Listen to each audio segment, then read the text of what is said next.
Greetings and bienvenue, Midnight Crew. Thank you for returning to this broadcast, and welcome to new viewers joining us for the first time. If you like a video, then feel free to subscribe. Rat kings involve a number of rats intertwined at their tails, which become stuck together with, for instance, blood, dirt, ice, horsehair, or feces, or simply knotted from birth. The animals reputedly grow together while joined at the tails. The numbers of rats joined together can vary, but rat kings formed naturally from a large number of rats occur more rarely. The phenomenon is particularly associated with Germany, which may have produced the majority of reported instances. Historically, various superstitions surround rat kings, and they were often seen as a bad omen, particularly associated with plagues. In legend and folklore, these intertwined rats begin exhibiting strange behavior, as does the rats around them. The Rat King, although composed of several rats, can move in almost perfect sync without any of the attached rats trying to escape or go against the will of the other rats. More bizarrely and genuinely puzzling, the Rat King is unable to hunt for food on its own, but surrounding rats will bring food to the Rat King to keep it alive. This has given birth to the idea that the Rat King may be controlling other rats in some manner. Most popularly via a very low form of telepathic ability developed for the purpose of survival and due to the physical and mental linking of these already intelligent rodents. This is nothing supernatural, but I guess it still counts as an urban legend. I grew up and lived until a year ago in the former German capital. During the Cold War and before Germany was reunited, this was the official capital, and there were supposedly built tons of bunkers around the city. There is a shitton that are publicly recognized at subway stations and public buildings all across the city, and there is one huge bunker for government officials that was never finished, which is about 20 miles away or so. Now the legend, which a lot of townsfolk claim to be flat out true just not publicly confirmed, is that there are a lot more all around town, maybe even connected through tunnels, and that there is a tunnel with a subway leading to the government bunker. I lived in an upper middle class suburb which is built next to a large hill with a lot of forest. Supposedly there is a large bunker built into the side of that hill. I used to go for runs there, and along forest trails you saw signs of underground structures everywhere. There are countless chutes and hatches everywhere every 50 to 100 meters. I've looked around that area a bit more, and there are large areas that look very artificially constructed. Like a field of grass about 100 by 200, completely flat, without any larger trees, while being surrounded by only hills. A small valley that is somewhat fenced off and very hard to get to since it's surrounded by thick foliage, kinda slopes up very steep before going down. A sign at the edge of this area says something like, "Do not enter, danger of rockfall." Now the official explanation is that there is a drainage system for the autobahn that runs pretty much at the foot of the hill, kinda between my village and the hill. Also, I remember something very interesting from my time at the local elementary school in our part of town. It's pretty old and has a large basement complex, very large, for the size of the school. We were, obviously, always told to keep away from there apart from a few rooms there were in use, and everything else was always locked. But one time, a teacher took me and a friend to get some art class supplies that were stored down there. She took us down and opened one of the doors that was locked and not for regular use. Behind that was a room/corridor with a few more doors, large metal doors, way wider than the other doors around the school, and everything looked completely different. She opened the first, and the corridor behind that door seemed way too long for the school above it. It was about 50-meter long and had shelves left and right stacked with boxes. Our teacher picked something up and told us to each grab some box right at the entrance and go back up. I didn't react immediately as I was gasping down a long tunnel in shock at the end. Another door. She hushed me out of the room and quickly shut the door. The memory is somewhat faded, since this was about 15 years ago, when I was 8 or 9. but I still have pretty decent memories of that time in general, and that really stuck with me. I might have some details and measurements off, but I distinctly remember being totally taken aback by how huge that area of the basement was, and that was only one of many parts where you could go down to the basement. Also, it just seemed different from the rest of our school and out of place. I don't remember if I ever asked anybody about it, probably didn't. Nobody else was ever down there, and teachers just told us not to go in. Everybody always assumed there were just maintenance rooms we weren't allowed to go in, but I wasn't so sure about that afterwards. Hey/X/here's my story. I come from Germany, so I am sorry for any further mistakes in my vocabulary. In the woods, at night with a friend and airsoft guns with 10 joule. It's about 11 p.m. in the night and we're in the Black Forest in South Germany. Black Forest is famous for its darkness and huntings. Many legends, many spooky. On the way back home, I still had to walk like 800 meters to get out of the forest, walking with a compass. Hearing boars far away. We walk very silently so we don't get the attention of other hunters like wolves or boars. They can easily stomp you in the ground. We hear a loud boom, like a big tree fell down somewhere. Another one, it's coming closer. We stop and watch and listen. Birds fly away from our position. Another boom and cracking noises of tree branches. See something moving far away but can't make it out, it's too dark. We still look. Another boom, but it more sounded like a stomp of something far too big for this world. I get scared, my friend is also scared. Let's go, man, what the fuck? Another stomp, this time very close, we could feel it in the ground. We ran like we were followed by angry hornets. Another stomp, it's following us. We run faster, it's about 500 meters till the end of the forest. I look behind me and can't see shit. Stomp, stomp, stomp, stomp. Look behind me again as we run across a small clearing.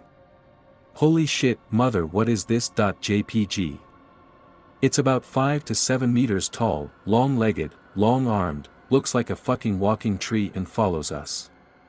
Run, I scream for my life and we run. We ran out of the forest. Runned across the hayfield, after 2 minutes we stopped. We couldn't hear anything anymore. It was death silence. We talked about that afterwards, but we never had an idea what that was. What was it /x/? A pissed off tree. Got a story. Nothing paranormal, but startled me a bit when it happened. I was working at a supermarket for beverages at that time. Something like this exists in Germany, where you can also rent things like benches and desks and so on. My boss was driving to a nearby kindergarten to retrieve some things they rented for a party on a Saturday evening with his van. When we arrived at the kindergarten, I saw an old, thin woman, maybe 50 years old, walking down the street very slowly. I mean really slow. Imagine how a zombie would stroll by. That zombie would look like the Flash, compared to her. Her arms weren't moving an inch, just like the rest of her body. Only her legs were moving very slowly. Anyway, I think nothing of it and start working. The van faces the street the old woman was walking on with its rear facing the kindergarten, so we could load the van comfortably. When I started loading shit into the van, I noticed the old lady standing at the street, looking at us. I just continued with my work. Every time I returned to the van, she seemed to be a bit closer. I tried to ignore her after a couple of times. I returned to the van once more, loading some portable desks into it. When I turned around, she suddenly stood right behind me. Not moving an inch and just looking at me with her dead eyes. Her hands still in the same position as always. I was startled quite a bit, then asked, "See? Can I help you?" Without fully closing her mouth, she replied, "Do you know where the street is located?" I just told her I have no idea and got back in to get some more stuff. I told some of the kindergarten staff about her and if they might help her, but by that time, she was already strutting back to the street. There is a big institution that takes care of retarded people in the city I live in, so I don't bother thinking about it. Pick related, tried to draw that old witch. Not my story but one of my mom's. She loves sharing this one. 1970s on a civilian Air Force apartment complex in Germany. The complex had 4 large buildings with a courtyard in the middle with a playground. My mom is playing in the playground with her little brother. She's about 8 years old, he's 6. Suddenly things get really quiet. She looks up and sees this large cigar-shaped aircraft with blinking lights all around it. Flying way too close to the ground and not making a single noise. She watches it for a while until it disappears behind the apartment building. The courtyard is huge, so this thing had to be huge as well. She looks back down and suddenly it's getting dark outside. Says she lost time looking up. Nobody on the playground mentions it. Years later, 1990s. My mom remembers the UFO and asks her brother if he remembers it. He does and recounts the story the same way she did. I just realized that I actually have some sort of spooky story to tell. But it happened in 2004, so I don't remember it that well, and it isn't exactly paranormal or exciting for that matter. But it is 100% true, 100%. This is my first time, please be gentle. Where do I start? Well, I can remember the year, 2004, because that was when we moved from Germany to Greece to my grandmother's house. It's a very big house, pick fucking related. I found it on Google Maps. It's out in the sticks. Civilization isn't far off, but 2 miles are 2 miles. I was 11 back then, it was summer, so no school for 3 months. Of course, I didn't know anyone, and the nearest place where kids would gather was kind of far away. The only fun me and my little brother, 10, had there was our uncle, 16. He did his best to entertain us. We always went for adventures nearby. He would take us for a ride on the scooter, went to town to buy us pizza. He had an air rifle and taught us how to shoot, and dozens of other activities that we were very unfamiliar with, being from Germany and all. Good times. One day he told us that we were going to make our own treehouse. Fucking yes. He took 2 pallets from my grandfather's garage, can be seen in pic, on the right, to use them as the basis for the treehouse. We placed them neatly in a big tree about 200 to 250 meters away from the house. Worked on it for 2 days, making it very comfortable and big-ish, enough room for 3 people to sleep in. The same day we finished the treehouse, we wanted of course to sleep in it. Prepared the blankets and stuff, carrying them over from the house to the treehouse. It was early evening, the sun had started to settle and we were ready just in time. We spent time in the treehouse, laying on our backs, watching the stars. I don't know if any of you ever been far from the city, because the night sky looks amazing and very clear away from the city lights. And our uncle, like he usually does, starts telling us horror stories. I am honestly amazed to this day his ability to tell a story. Not sure where he learned that because it did not seem self-taught. It was the typical Jack the Ripper style horror stories. The sceneries in his said stories were incredibly detailed. It felt like you were there and could see everything. At around 11 p.m., my small brother acted to behave somehow. Bizarre, I would say, for the lack of a better word. What I mean by that is that he suddenly wanted to go away. He had a change of mind, did not want to sleep in the treehouse outside. He threw a mini tantrum and demanded my uncle to accompany him to the house. Me and my uncle, visibly weirded out or annoyed I'd say, took him and went to my grandmother's house and explained to her what happened. He obviously got scared by your stupid stories, she told my uncle. Well, she was right. I was scared shitless too. I hid it very well though. I wanted to be the big brother and show off. We went back, climbed up. I forgot to tell you that the treehouse wasn't tall at all, 2 meters, maybe 2.20 meters. That's 7 feet. We talked for a bit and then went to sleep. I woke up, for unknown reasons, like 3 to 4 hours later. Stood up, and looked around me. You could honestly see quite clearly for a quarter mile in every direction.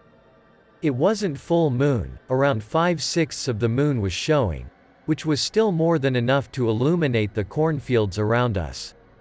Kinda like pick related. I took a look at my uncle, and he was also awake. For some reason, I was not surprised by this. He also did not know why he woke up in the middle of the night.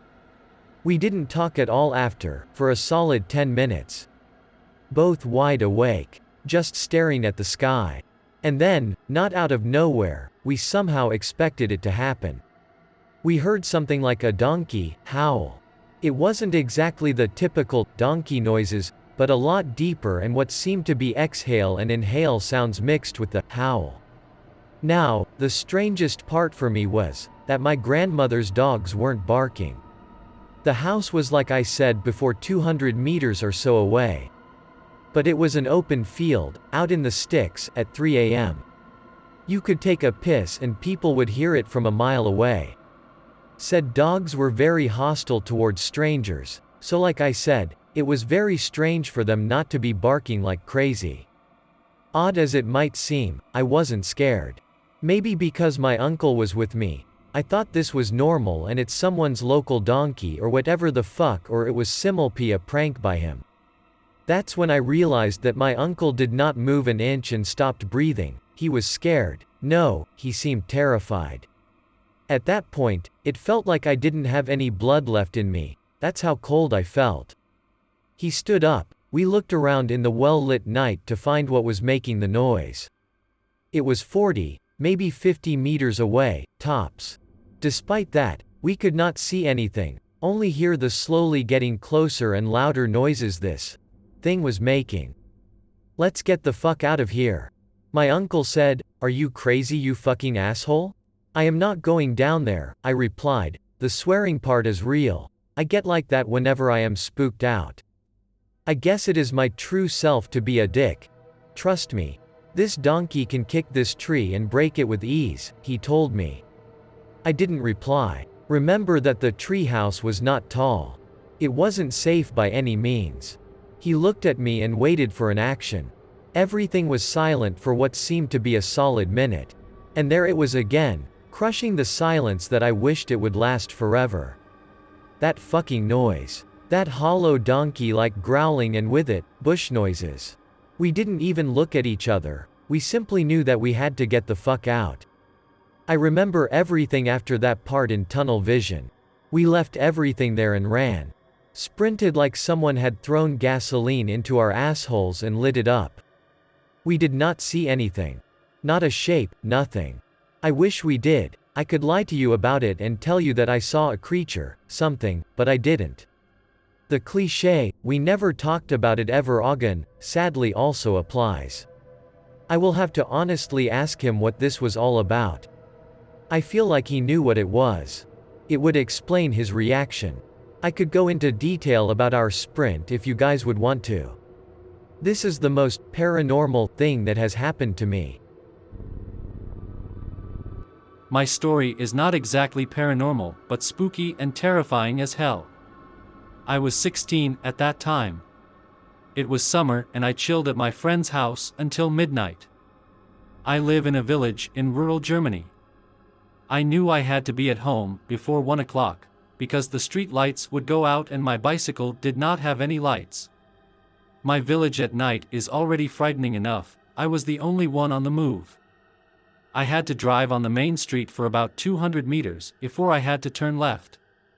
So here is me, scared and driving fast as AMF in the middle of the main road, because there was no car in sight.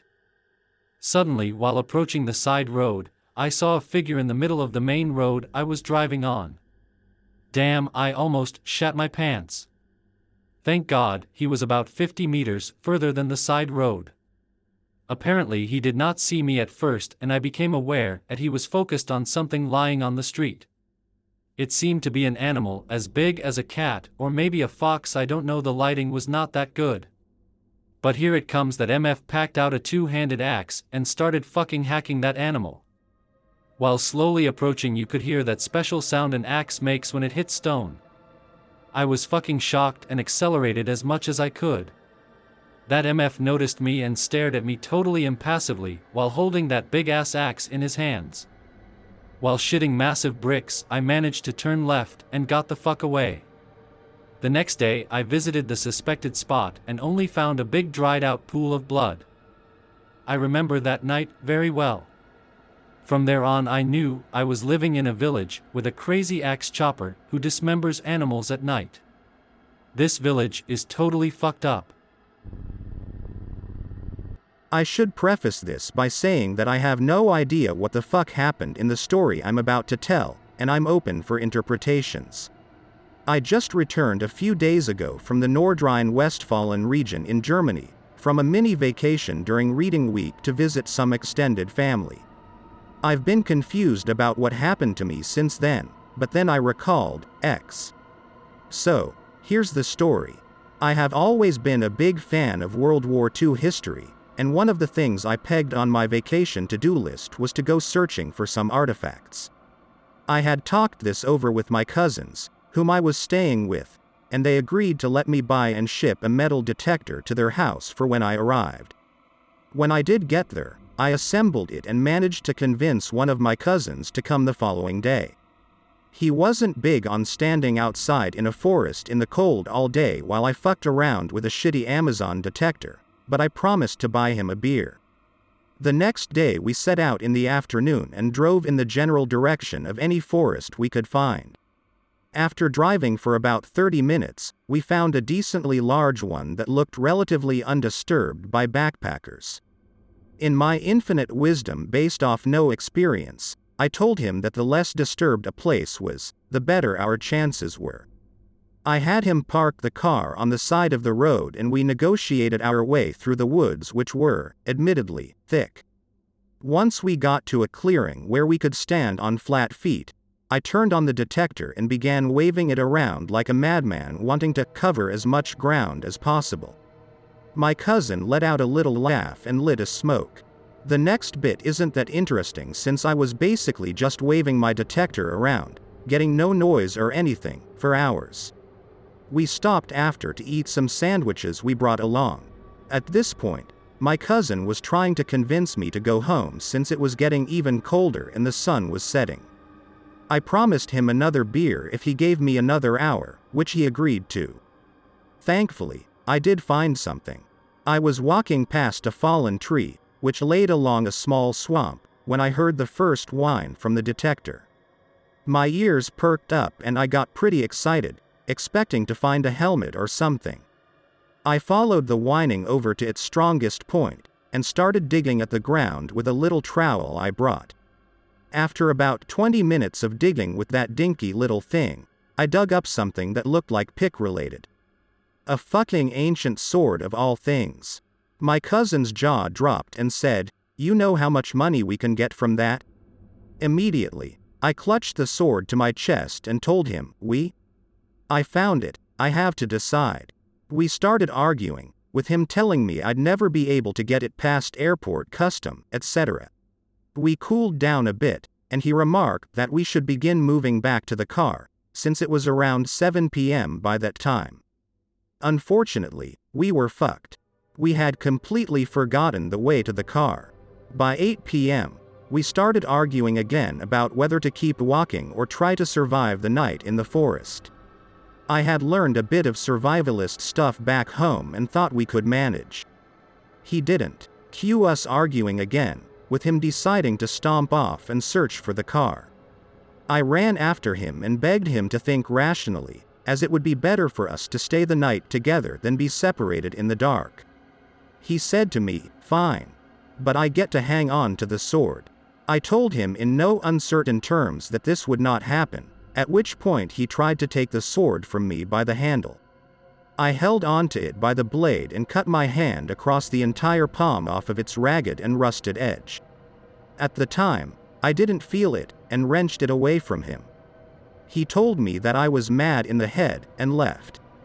I stood there like a dumb fuck until I noticed the ache in my hand, which gradually turned into a sharp, searing pain.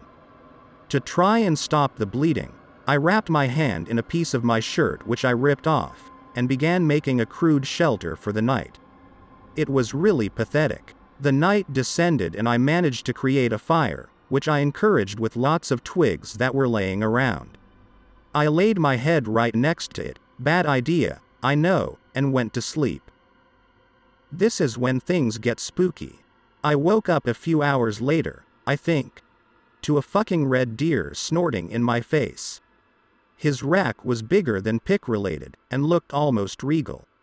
My waking startled him and he galloped a few feet away, and began sniffing around the ground. I was absolutely awestruck, and pulled my phone out to get a picture. Unfortunately, it was dead. Dread started creeping into my groggy brain as I realized that I was stranded in a fucking forest at night with no portable light source or means of communication. The fire was still flickering, but had gone down quite a bit. I laid on my side for a few moments and watched the massive deer go about his business. At this time, the trees started falling. First, one came down. Then 2, 3, one down next to my shelter, until it seemed the whole forest was tearing itself apart. The deer stood up and gazed around slowly in the dark.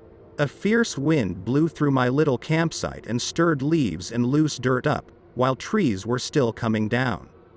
The thumps as they hit the ground were becoming quite loud. I was sitting up at this point, frantically pondering whether to run and take my chances at not being hit, or staying put. Taking the sword with me, I stood up and began running, leaving the deer behind. At once, I heard a roaring cry. Hor-ee-ee-do. Hor-ee-ee-do-o-o-o-o-e. Hor-ee-ee-do-y-i-y. Touching this animal, my fear dissipated, and I was overcome with a strange sense of pride. The pounding sounds commenced once more, this time in chorus.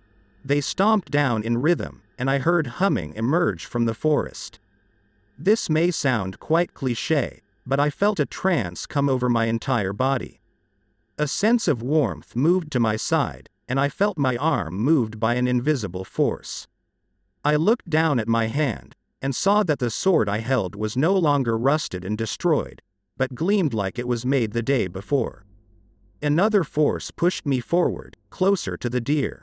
I understood that I was meant to kill this deer, and so I plunged the sword into his body. He cried once more, and then died. Another roaring cry erupted from the bush. H-A-L-L-E-E. The pounding ceased, and the forest stood calm. I was completely exhausted, and passed out next to the deer's corpse. When I awoke, the day had dawned. I looked to where I had killed the deer, and saw that he was nothing more than bones, completely picked clean. The sword was stuck in between his ribs. Rising from the ground, I tried to pull the sword from the skeleton, but it disintegrated into dust the harder I tried to dislodge it. I was absolutely baffled by what had occurred, and sat for a moment, trying to make sense of it. The rest of the story isn't too interesting. I was able to make it back the road, and walked up it until I found that my cousin had stayed in it until the morning, expecting me to follow after him. I explained what had happened to me, and he scoffed at it, telling me I was making it up to explain why I lost the sword.